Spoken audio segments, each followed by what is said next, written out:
This is my first aid box. ഇതെൻ്റെ SST പ്രോജക്റ്റാണ്. അപ്പോൾ ഇതിൻ്റെ ഉള്ളിലൊക്കെ ഞാൻ ഇവിടെ വെച്ചിട്ടുണ്ട്, കാണിച്ചു തരാം. ആദ്യം തന്നെ ഇത് ഡെറ്റോളാണ്.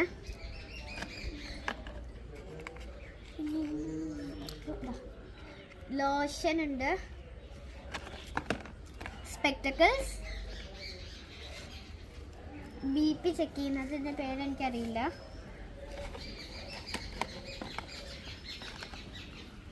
Stethoscope,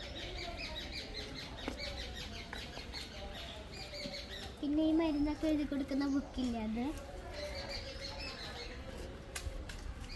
bandage, tablets, syringe, scissor, ഇത് പേരെനിക്കറിയില്ല, തെർമോമീറ്റർ,